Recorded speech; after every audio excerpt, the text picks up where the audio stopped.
vi er jo kunstnere, ikke? Så Det er jo det. Det er jo det. vi er jo ikke specielt egoistiske. Bare sådan lidt Vi kunstnere. er bare selvoptaget. Vi er bare almindeligt selvoptaget. Ja.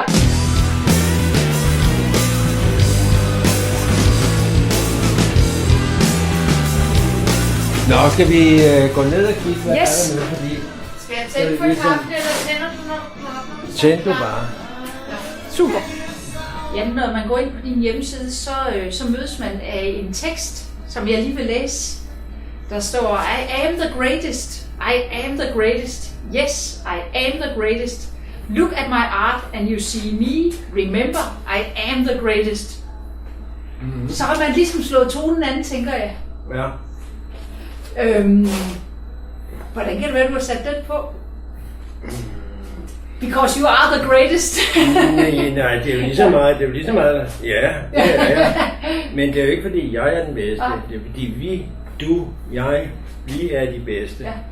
Så hvis man ser det er jo noget andet, hvis der står, altså du skal se min kunst. Ja, and you see me. Ja. And you see me. Ja.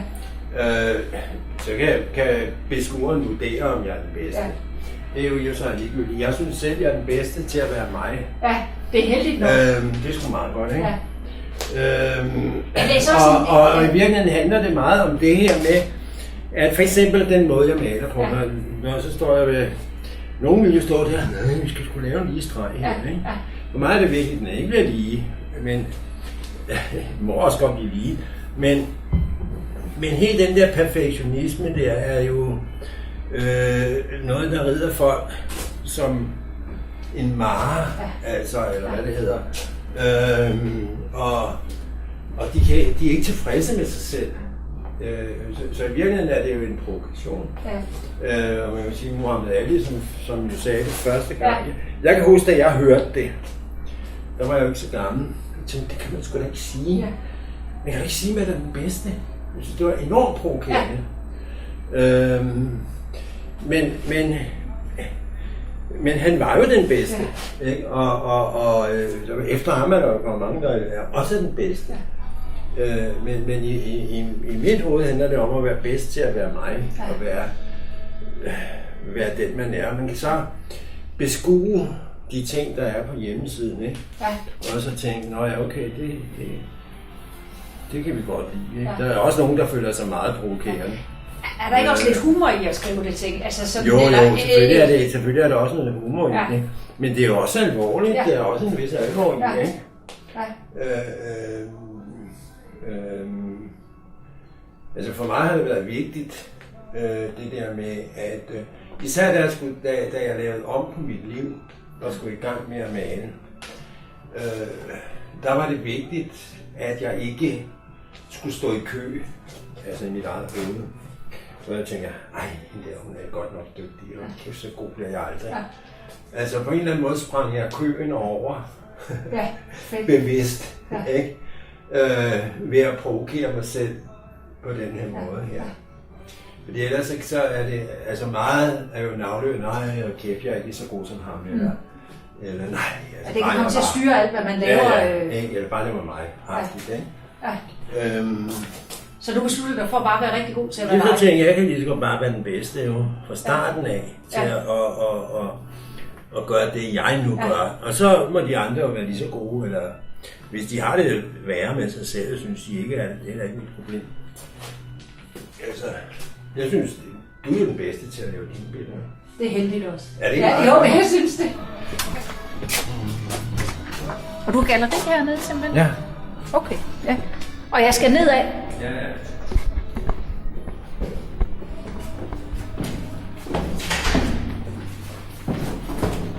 Det er altså... tager 2 minutter på det. Ja, men det er da bare fint. Så...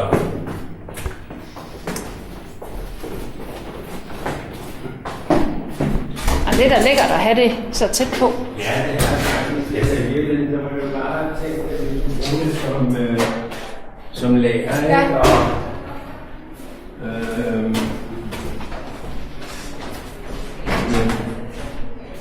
nu er det så blevet til et galleri. Ja.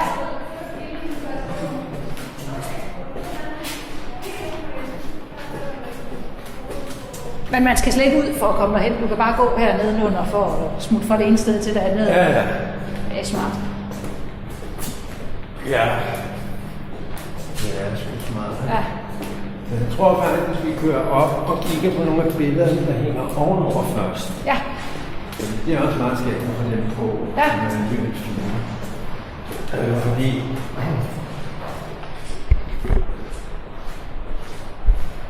stedet her er jo et hotel, Okay.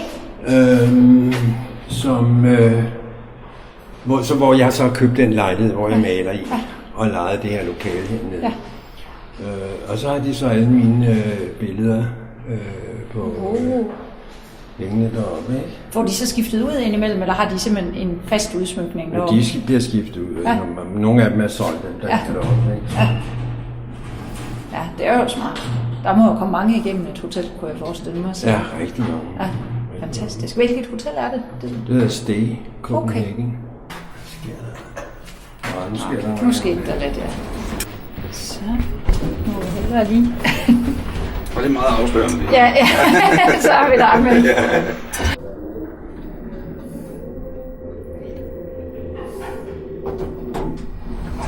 Så. Er det til dyks? Ja. Yes.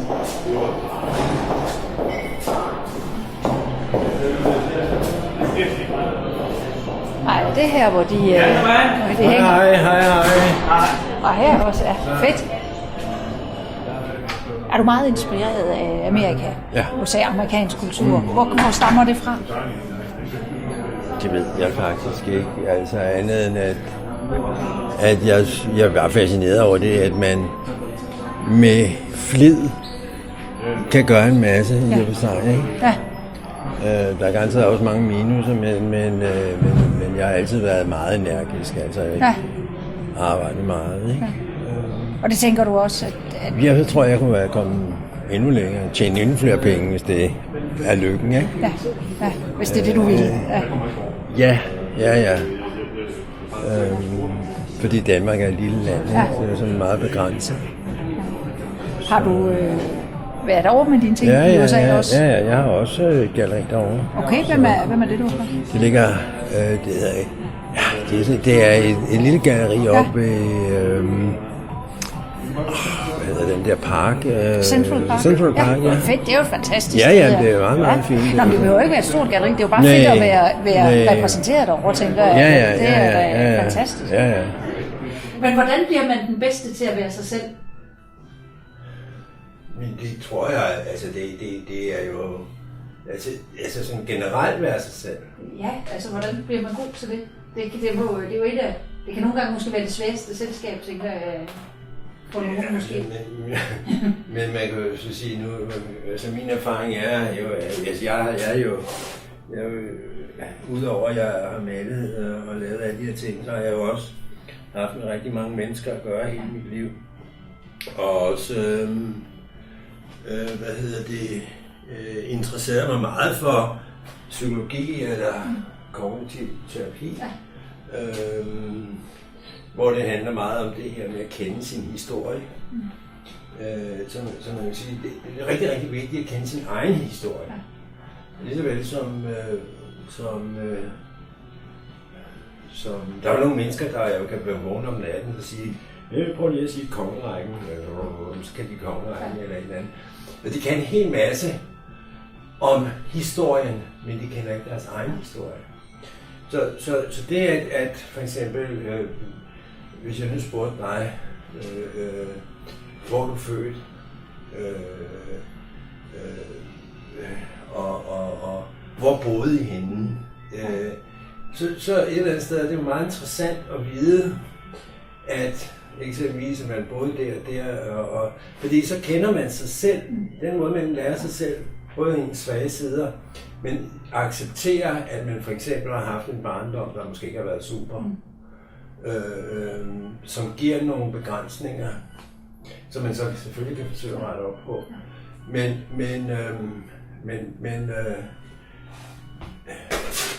Men der er rigtig meget, man ikke selv har været skyld i, for eksempel i sin barndom. som man jo kan bære med op igennem voksenlivet. Så hvis man for eksempel kender sin historie fra 0 til 15-16 år, det er der mange, der ikke gør. Enten så bryder det sig ikke om at kende den, fordi de kun ser de dårlige sider. Og det kræver faktisk noget terapi for også at finde de positive sider midt i volden, eller midt i drukken, eller midt i alt det negative. Ikke? Fordi det kan være, at det var hjemme hos mormor, eller farmor, at der var nogle eller moster, eller der var nogle åndehuller. Og det er det, man kan få frem i virkeligheden at spørge. Ikke? Skal du nedad? Jeg skal op. Du skal opad. Ja, Vi skal i kælderen. Nu vil vi se, hvad det er. Jeg skal dem her med dernede. Kan jeg det smukt? Lige måde. Det er spændende, ikke? Og nu skal vi ned i dit galleri. Ja. Og hvor længe har du haft det? Jamen, det har jeg haft lige siden jeg er sgu 4 år, tror jeg. Ja, hvor lang tid har de boet herude? Det er også måske... Jamen, vi bor jo ikke her. Nej, men tæt på, ikke? Ja. Men jeg har haft det her atelier også i 4 år. Ja. Så har vi vel haft 4-5 år, ja. tror jeg. Jeg er jo ikke så nøjeregnende med tiden. Nej. Så du møder simpelthen ikke, hvad man siger, på arbejde herude hver dag? Eller? Ja, 3 minutter. 3 minutter, så er der fra hvor du bor? Så er jeg på arbejde, ja. Ja, fantastisk.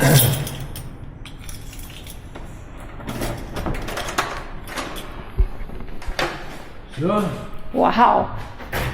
Det var da noget af et rum. Ja, vi har brugt så meget forskelligt. Der har været modeopvisninger, og sådan noget, hvad hedder det.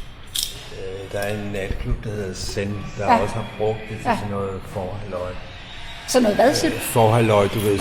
Okay, inden at de så... inden de kommer ind der, okay. Fedt. Ja. Ja, han bor også her, jo. Ja. Jamen det har jeg også, synes jeg, mærket, hvor du har været... Hvad var det, du havde lavet? Var det et trommesæt på et tidspunkt? Ja. Det har du derovre. Men det er nu ikke hans. Nej, okay. Ja. Så...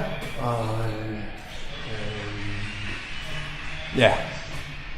Så... Ja. Jeg er lidt trommesættet fra musikvideoen, du lavede med Gabriellas. Ja. Men hvordan er du kommet til at kende alle de mennesker, kan man sige, altså den musikbranchen og... Jamen det er... Ja, vi kender bare hinanden, og hilser på hinanden. Ja, jeg bor i det samme område. Så har de lånt noget af mit, og jeg... Altså... så er det jo så vist det på tv, ikke? På den måde. Ja, det er okay. Ja, det er okay. Kan man mærke, kan du mærke en forskel? Hvor vågner folk det er meget svært at sige, synes jeg. Ja, om det er det ene eller det andet. Ja, altså det jeg er med til, det er, at man måske bliver en lille smule mere kendt. Ja. Men om du sælger billeder på det, det synes jeg er meget svært at registrere. Ja. Det var ikke sådan, okay, så står der lige en kø bagefter. Nej. Så om mandagen, så står de og banker på nede i... Nej, det kan man ikke sige, men måske det er det der med, at folk mere og mere kan huske, hvem du er, fordi de ser dig i forskellige sammenhænge, og det kan selvfølgelig måske betyde noget, også i forhold til salg, men man kan ikke måle det sådan direkte. Nej, man kan ikke måle det. Nej. Så at blive god til at være sig selv, det er rent faktisk at ture vide, hvem man er. Ja, jamen det er det jo, men også, altså det hjælper jo ikke. Altså for eksempel, altså jeg har haft mange begrænsninger, da jeg var ung, fordi at min egen barndom var ikke noget på den måde at råbe op, ikke? Altså jeg har ikke haft sådan en super god barndom eller sådan noget. Men det giver bare nogle frustrationer i forhold til det selv at få børn, eller blive en far.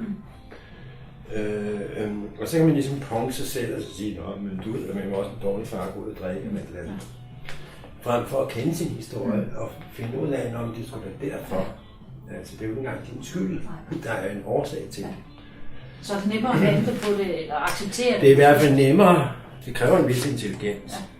Og der er selvfølgelig nogle mennesker, der ikke er intelligente. Altså der er faktisk folk, der ikke er gode nok, eller der er folk dumme mennesker, ikke? Ja. Altså uintelligente mennesker, eller folk, der kan rumme den der,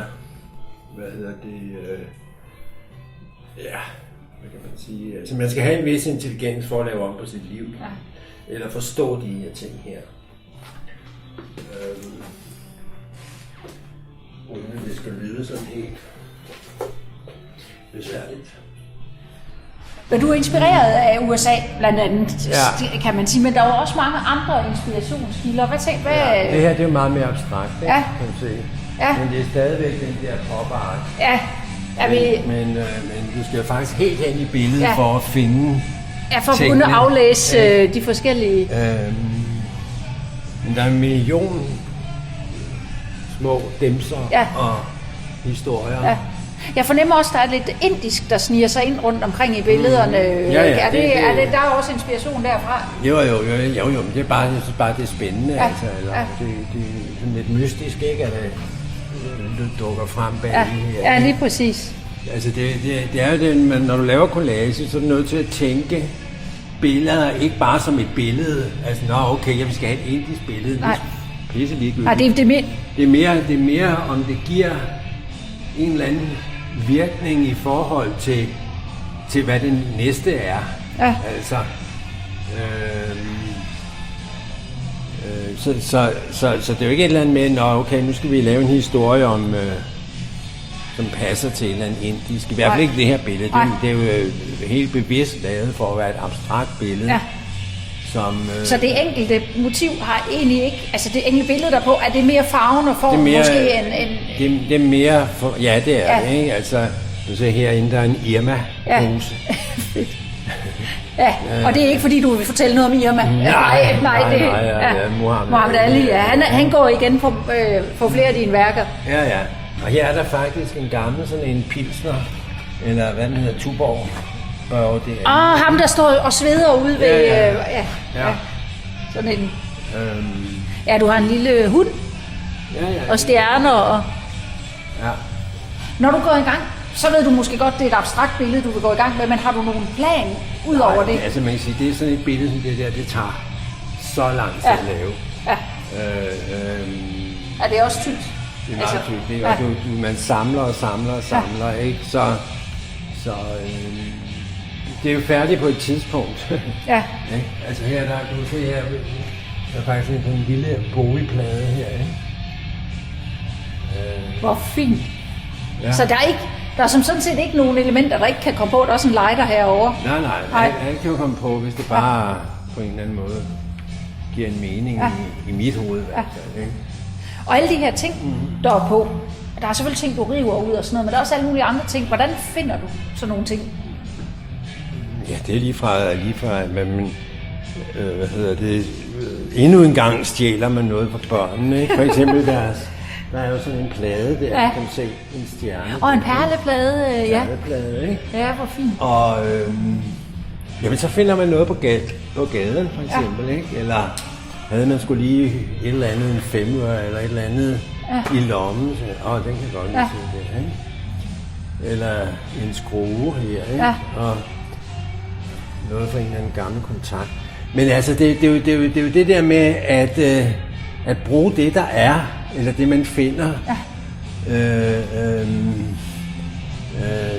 Det her, det er nogle høretelefoner. Men som beskuer bliver man jo egentlig heller aldrig færdig med sådan et billede, fordi man kan jo blive ved med at dykke ind i det, og opdage nye ting. Og sammenhænge, og egentlig vel også, tænker jeg selv, have lov til at dække nogle historier i forhold til de ting, du har valgt. Jo, det skal man helst. Ja. Hvordan ved du, hvornår det er færdigt, et billede? Fordi du arbejder, altså, det har du allerede været i gang med længe jo. Hvordan kan du... Jeg tror, det er tredje gang, jeg har taget det frem og lavet noget på, eller lavet om på.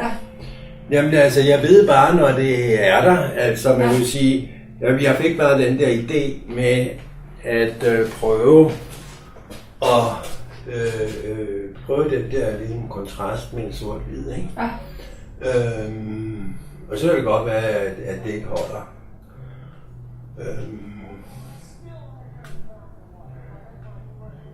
Altså, fordi der hvor jeg tænker, at jeg har et problem lige nu, det er altså, hvad skal jeg gøre med det her, ikke?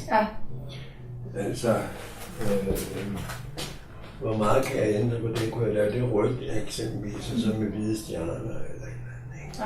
Men der ved jeg sgu ikke helt endnu, om det er det. Nej, så det er hele tiden, mens du arbejder med dine billeder, sådan en dialog, en proces, Ja. Hvad gør jeg på det, jeg gjorde, eller hvad handler jeg ud fra det, jeg har gjort nu? Ja, i hvert fald så nogen som dem her, ikke også, hvor at det jo ikke er, altså det er jo, altså man bruger, altså det ligger jo, altså i baggrunden ligger jo det samme, som du så dernede, et abstrakt billede. Ja.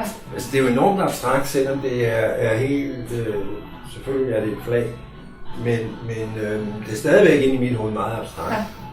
Ja. Og altså selve abstraktionen er jo også, hvad bliver det til? Ja. Det kunne en abe lave, eller noget andet faktisk. Men hvornår har du begyndt at male? Altså i det hele taget begyndt at male? Ja, i det hele taget. Ikke på det der lige præcis. Nå, men jeg har altid malet. Ja. Altid. Ja. Altså. Men det er da først de senere år, det sådan virkelig har... Ja, altså jeg har først, hvad kan man sige, blevet... hvad hedder sådan noget? Fuldtidsmaler. Ja. De sidste... det var nok 7-8 år faktisk. Ja. Inden der malede jeg. Jeg har altid haft et atelier. Ja. Eller næsten altid haft et sted at male. Ja. Solgt en lille smule billeder eller sådan noget. Ja. Men det var ikke for at sælge billeder, det var bare fordi, altså jeg har altid haft sådan, der enten gør du det ene, eller også gør du det andet. Ja. Og jeg har haft behandlingshjem for misbrugere. Ja. Og det har været det, som jeg levede og åndet for, for at hjælpe de her mennesker, ikke? Men samtidig så vidste jeg også, at på et eller andet tidspunkt ville jeg holde op. Ja. Og sætte sig ned og være pensionist som 60-årig eller hvornår. Ja. Det gad jeg sgu heller ikke, vel? Nej. Så jeg arbejder lige så meget, som jeg altid har gjort. Ikke? Jeg står op klokken 5 om morgenen og går herover og er her stort set hele dagen. Ikke? Fantastisk. Og resultater er jo også, jeg har 1000 billeder, der står inde bagved der, som ikke bruger til en skid andet end at blive hævet af og blive genbrugt. Ja. Så det er ikke alt, hvad du så får lavet, du er tilfreds med? Eller? Overhovedet ikke. Nej. Men så kan du genbruge det? Ja, altså man kan sige, den form for billede, altså der kan jeg jo tage alt. Man kan bare skrave hele lortet af, ikke? Det tager lidt tid, ikke? Og til gengæld så kan du bruge det igen, ikke? Lærerne. Hvorfor fungerer et billede ikke?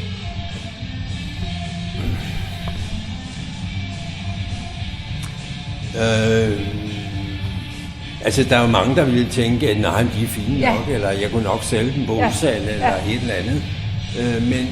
Men i mit hoved skal de have et eller andet. Altså for eksempel det der,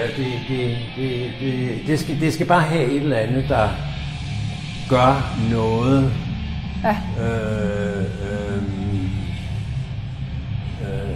For mig selv, ikke? Ja.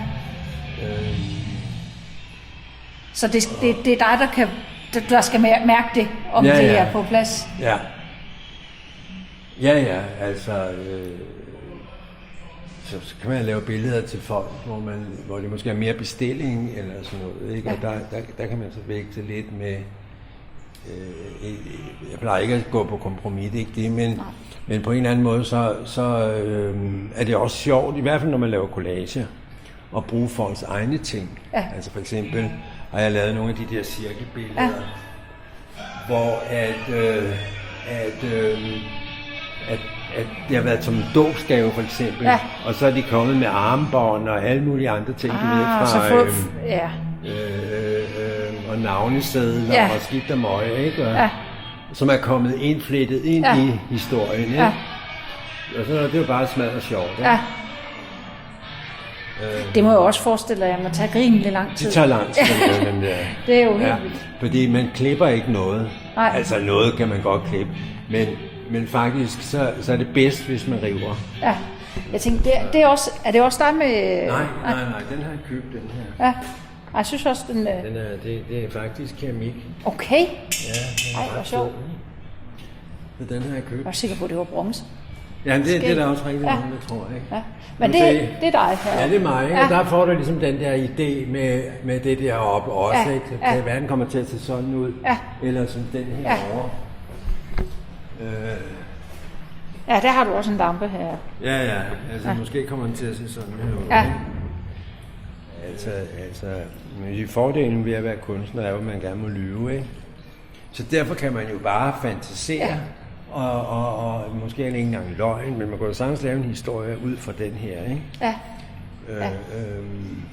Altså noget af det, jeg meget, det er sådan meget bevidst, jeg prøver på, selvom, altså på en eller anden måde prøver jeg på at undgå alt for meget vold eller ulykke, eller altså det skal helst være smil i tingene, selvom de på en eller anden måde også måske provokerer nogen. Altså for eksempel hvis jeg laver sådan nogle dødninghoveder eller et eller andet, passer meget på med at det ikke kommer til at se ondt ud. Fordi jeg synes der er alt for meget kunst der er ondt eller symboliserer en eller anden negativ side, især mange unge mennesker, ikke? Altså det er enormt voldeligt eller blodigt, pistoler og jeg synes også at en pistol kan være smuk, slet ikke det. Men på en eller anden måde skal man bare passe på med ikke eller sådan har jeg det i hvert fald ikke. Jeg skal helst ikke favorisere det på den måde. Nej. Der må godt være en eller anden form for humor i ting. Ja, er ikke bevidst, men bare at man selv tænker over, at selvom at det godt kan måske være lidt provokerende, eller at man kan bruge nogle af de der elementer. Jeg ved ikke, om der er nogle dødninghoveder på den her. Der er et herovre. Ja, der er et der, ikke? Men det er jo ikke sådan, at man sidder ikke der og tænker, hold kæft, det er med ondt, eller, nej, slet eller ikke. Selvom den er rød, er det så blod, ikke? Altså, den kunne lige så godt være gul, eller hvid, eller noget andet, ikke? Der er ingen symbolik i, at den er rød overhovedet. Så det handler hele tiden meget, lyder det i mine ører, som en mavefornemmelse, når du står og laver alle tingene. Hvad har du lyst til at lave? Det handler om, altså mottoet er jo, altså det er jo både fred og kærlighed, ikke? Ja. Altså det er jo ligesom... Der står også mange gange peace og love på dine ting, har jeg set. Jo. Så det er jo det på en eller anden måde noget af det, som vil det hjælpe at skrive det på hele verden, så kunne man jo starte. Så kunne man godt begynde, ja. Er du hippie? Ja, jeg er jo hippie, jo. Ja. Jeg er jo nok ikke noget andet. Hvad siger du? Jeg bliver heller ikke noget andet end hippie. Nej, og det er det, du tager med ind også i din... Ja, det tror jeg bare. Ja. Det er jo... Altså på en eller anden måde, så er der jo noget, der sidder for ens ungdom. Og jeg kan huske, jeg havde en onkel, da jeg var barn, jeg tænkte, det var sgu da mærkeligt. Han havde den frisyre, sådan en frisyre med pomader for noget Elvis-hår og sådan noget. Så det var da mærkeligt, det var ikke engang moderne mere, tænkte jeg. Og han havde der blevet ved med at have det. Og i dag, der har jeg selv sådan noget langt hår, som jeg havde dengang jeg var ung, ikke? Og bliver ved med at have det. Og bliver ved med at have det, har det nok også, når jeg sætter træskoene. Ja. Så på en eller anden måde, så er der åbenbart et eller andet, man ikke vokser fra, eller sætter sig fast, ikke? Ja. Det er på det tidspunkt, hvor man måske bliver meget... Så det udvikler sig som menneske. Der er nogle ting, der sidder fast i en resten af livet. Ja, og så i hvert fald også når man så er kunstner, tror jeg faktisk, man kan udtrykke det bedre, end hvor andre... altså der er jo rigtig mange mennesker, der tror jeg, der hele tiden skal uddanne sig, og men så skal de sgu noget mere hele tiden. Altså, her kan man, på en måde så er det jo fantastisk, at man bare kan blive ved med at udforske det samme. Ja. Ikke? Selvom man nogle gange tænker, hold da kæft, nu maler jeg igen. Ikke? Ja, og maler, og så, man skal have hele det billede der, mand. Og man kan jo bare lade være, men man kan jo ikke lade være. Nej. Nu siger du, at man kan blive ved, hvis man har et arbejde, man vil uddanne sig og sådan noget, men hvad med dine ambitioner? Har du nogle ambitioner med det? Nej, det har jeg faktisk ikke på den måde. Ikke nogen ambitioner om, at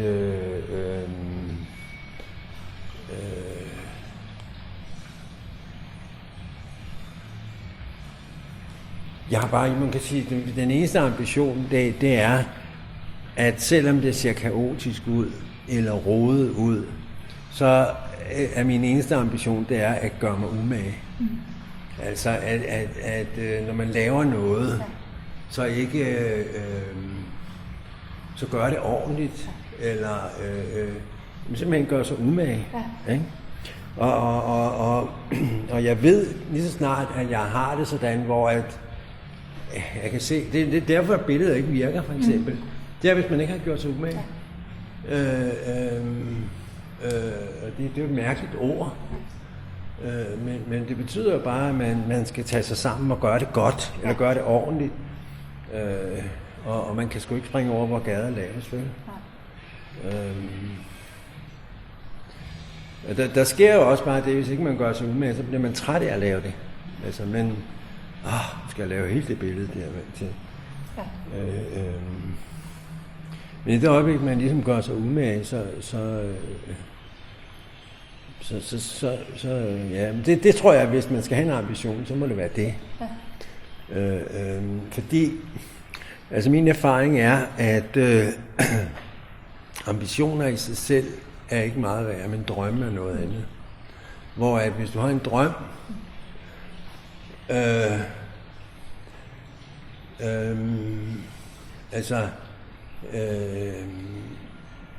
hvis jeg nu skulle sige, at jeg har haft 3 eller 4 drømme, som jeg gerne ville i mit liv. Den ene, det var at få en Ford Transit, dengang jeg havde en behandlingshjælp. Vi havde ikke nogen bil, og så drømte jeg om at få en Ford Transit, så jeg kunne køre rundt med de her misbrugere, og drømte om at få den, så fik jeg den. Men jeg fik først en, der ikke var så god, og til sidst så havde vi råd til at få den, vi gerne ville have. Og det samme har det været med, hvis man har en drøm, så er der altid nogle bivirkninger.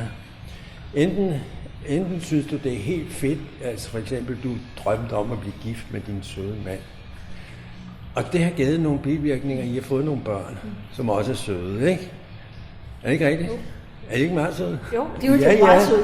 Men det der er en god bivirkning ved den drøm. Det er det. Og det samme er det, hvis du lige pludselig tjener penge, så er det bare en bivirkning på drømmen. Det må ikke være målet. Det må være drømmen.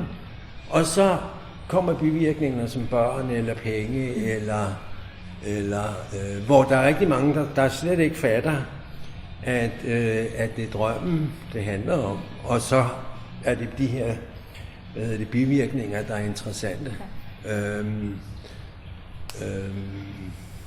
Så derfor det der med ambitioner, synes jeg er lidt,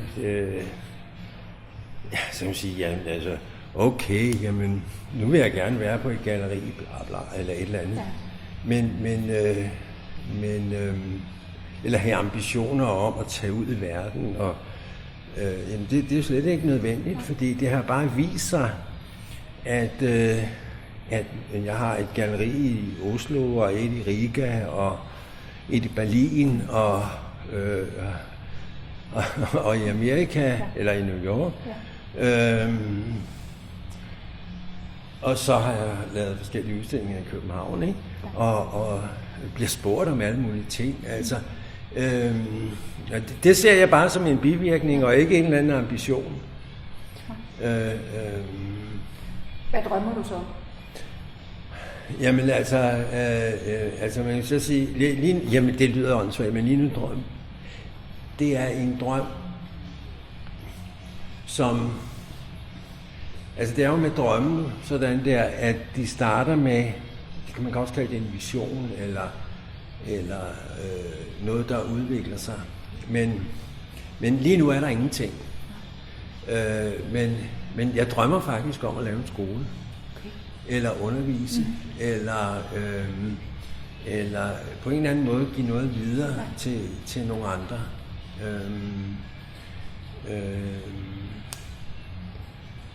Og man kan så sige, men så, når man så har haft så mange gode drømme, som jeg har haft, så ved man også, at skal det blive til noget, så koster det også noget. Ikke? Altså det er ikke bare noget, man gør. Altså det har en pris. Og igen, så aner man jo ikke, hvad bivirkningerne er af den drøm. Det kan jo være, at der er en masse mennesker, der bliver glade for kunst, eller det kan også være, at jeg vinder en pris, og dronningen kommer forbi. Who knows? Altså, men man kender ikke de her bivirkninger, og det synes jeg er enormt interessant. Og jeg ved ikke engang, om det bliver til noget nu. Så det er stadigvæk der, hvor det er sådan en drøm og en vision, og kigger jeg i bladet, eller hvad hedder det, på iPad'en, og er der nogle lokaler, hold kæft, de dyre, eller et eller andet. Og, det kunne ikke foregå her. Det er blandt tingene for meget sammen. Det ved jeg ikke, om det kunne. Jeg synes, det er... Altså, jeg kunne godt tænke mig... Altså, jeg kunne også godt tænke mig, at det var bedre. Ikke, at det her ikke er godt. Men det, at der ikke er nogen vinduer, og men ligesom det er i nede i en kælder. Ikke? Altså, jeg kunne godt tænke mig, at det var... Ja.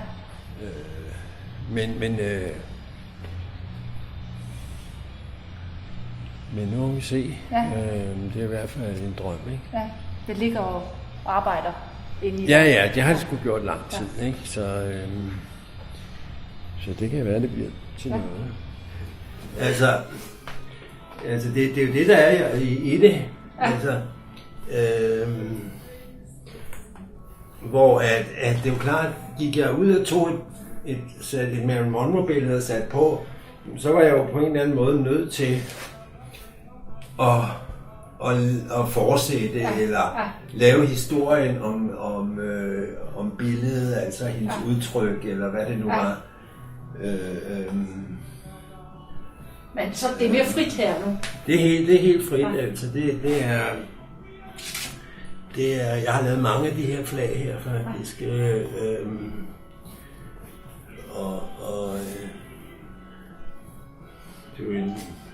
er jo i sig selv, det er jo en rigtig flag, jeg maler ovenpå, ikke? Okay. Ja, det kan jeg da godt se nu, at du har flaghullerne her. Ja. Og i virkeligheden må man ikke male på det. Så det er jo i sig selv en provokation. Ja, det er rigtigt. Så det er der nogen, der kunne føle sig provokeret. Det er jo ikke derfor, jeg gør det. Fordi man kan sige, at provokere er det fuldstændig ligegyldigt.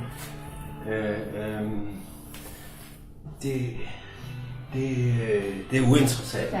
Men man kan sige, men derfor kan folk være provokeret alligevel. Ja, men det er jo det. Og en provokation, det er jo også altid afhængig af, hvem der er modtageren på den. Fordi nogen vil blive provokeret, og nogen vil ikke. Altså, så det er jo sådan en... Ja. Det er jo svært at vide.